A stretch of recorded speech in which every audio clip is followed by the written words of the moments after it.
Hello, I am Debbie McKeever, founder and owner of Strong and Healthy Temple. Welcome to my YouTube channel and welcome back to my series on the wilderness experience. This is part 3, and I'm going to kick off this part by looking at a character in Genesis by the name of Abraham. And just wanted to remind you that we are not looking at these illustrations as literal events in history, but rather allegorically. Not because I'm attempting to challenge anyone's belief, because we are all entitled to believe whatever we choose to, but I wanted to look at it from this perspective, because when we look at things as literal, we tend to look at it as something that happened to someone else, and then we fail to relate it back to ourselves. And so I wanted to relate it to our own states of mind and to our own levels of faith. And so with that being said, the first aspect of Abram's wilderness experience that I want to look at is when God first gave him instructions to leave the land of his family, the land that he was familiar with, and go out into an unknown land. And so that's what will happen a lot of times when, in order for our dreams to be fulfilled, we have to go into uncharted territory. Not necessarily a physical move, but sometimes it does include a physical move. But a lot of times is starting fresh from where we are, or just stepping outside of our comfort zone and doing something unfamiliar, like I talked about in part 1 with the walls of Jericho collapsing, doing something that may or may not make sense. And Abram was only partially obedient, and you've heard that saying that partial obedience is the same as disobedience. So even though he did, go out, he and his wife and his servants, the complete instructions were to separate himself from all of his relatives, but he took along his nephew Lot. So there's the partial disobedience, and that's what we do sometimes, is that we'll follow instructions to a certain point, but then there's certain things that we're still attached to. And so we don't want to give those things up, whether it be a person, place, or thing. If it's a person, it could be a person that you have a lot of history with. And so then you make excuses that, we've been knowing each other for all this time, or, we grew up together, or whatever. Or if it's a place, this is all I know, I've been here all my life. Or you might have stepped out and created your own business, but you're still, holding on to that job that stresses you out, just in case your business fails. So you're not completely obedient, but you're mostly obedient.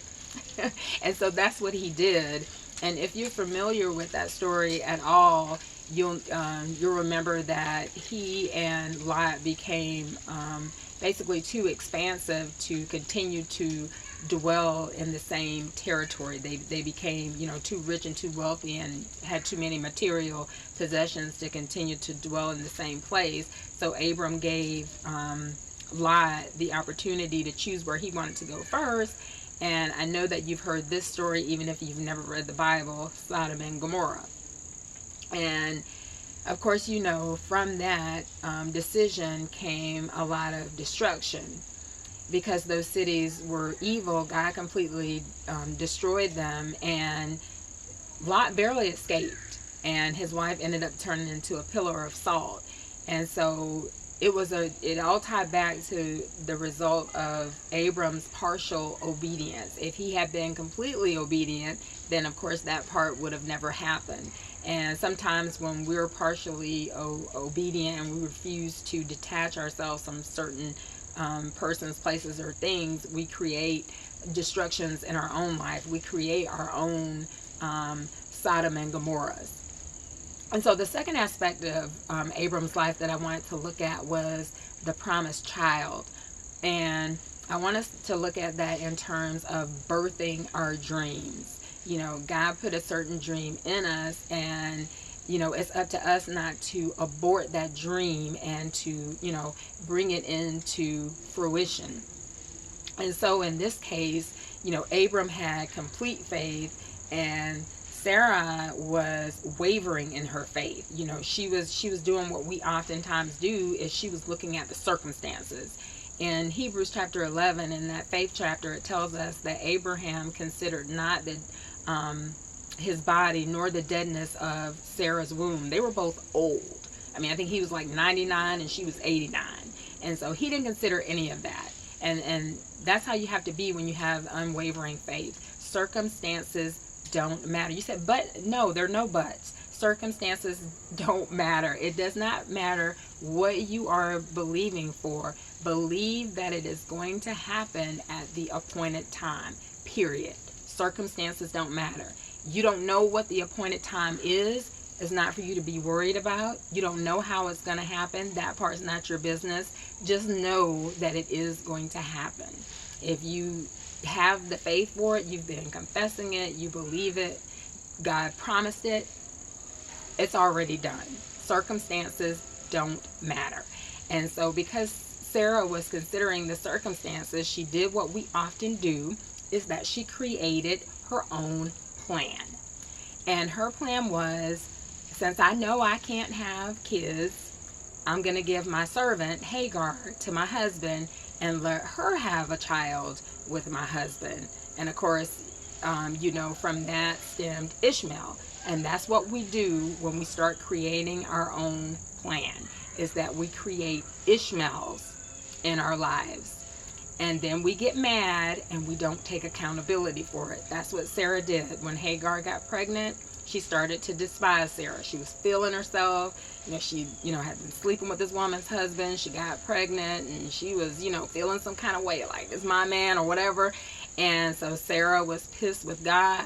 She was pissed with Abraham. She was pissed with Hagar. She was pissed with everybody except herself. And it was her own dumb decision. But you do have the opportunity to correct your mistake. And this is what happened after Sarah finally did have the child of promise, which of course was Isaac. And at first, even after the angels came and confirmed it, she was doubtful. And so a lot of times that's how we were. She kind of laughed to herself, and these were angels of God, and of course they could hear, they could even hear like your thoughts. And so they heard her laughing on the inside because she was doubtful, like, yeah, right, like, I'm gonna have a baby and I'm old and I'm barren, I'm not gonna have a kid. But that's how we are. We say that we're in faith, but we're really doubtful. Anyway, long story short, she did end up giving birth to the child of promise. And at his circumcision, Hagar's son Ishmael was making fun of him, and so she decided to correct the mistake that she had made. And she told Abram, this bondwoman and her child is not going to be part of our family. That child is not going to have an inheritance with my son. You need to cast her out. And that's what we have to do. We can't be afraid that just because we made a mistake that we can't correct the mistake. So you married the wrong person. Don't worry about what other people think about you getting a divorce. Boy, they just got married 3 months ago. So what? You already know that you made a huge mistake. Counseling ain't gonna fix it. Go ahead, get the divorce. Don't worry about others. You beg for that job, and that job is making you miserable. You already knew you shouldn't have taken the job. You were just doing it for the money. Don't worry about what other people think. Fix the mistake.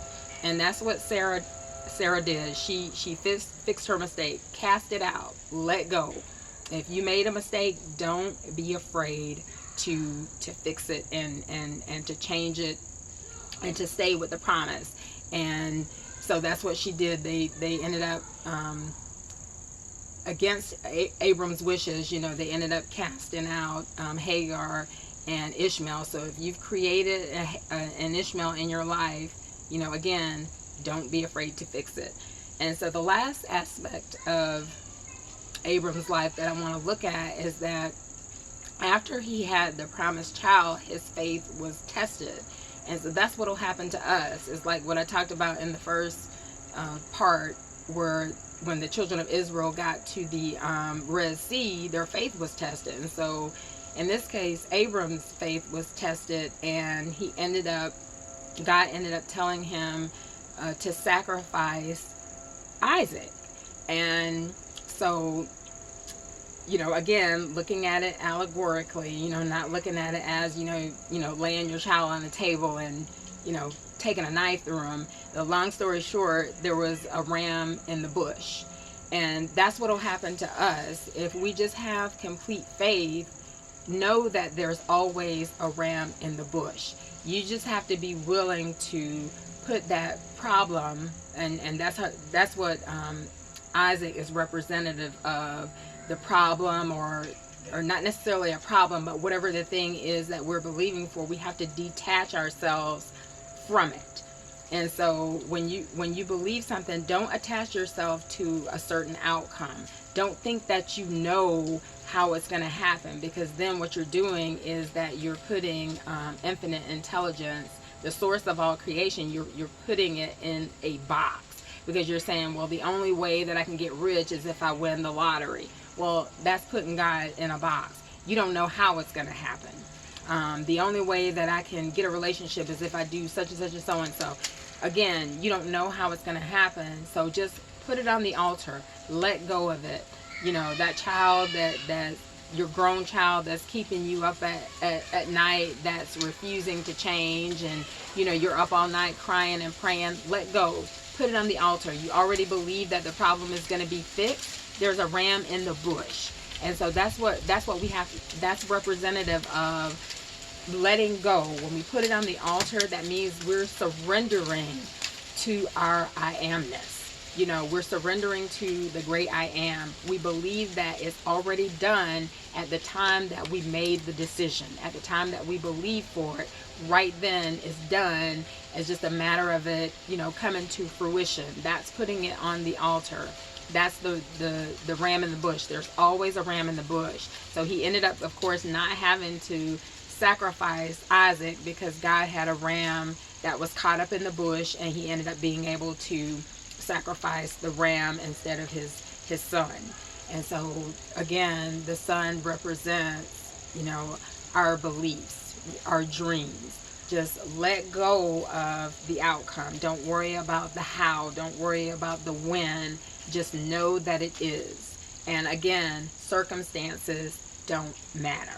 So that's a wrap on this part. Hope that you have enjoyed it. If you do like this video, please give it a thumbs up. I would love for you to subscribe to my YouTube channel. Hit the bell icon to receive notifications of when I release new videos in this series, as well as other videos. Thank you for watching, and make it a fantastic day.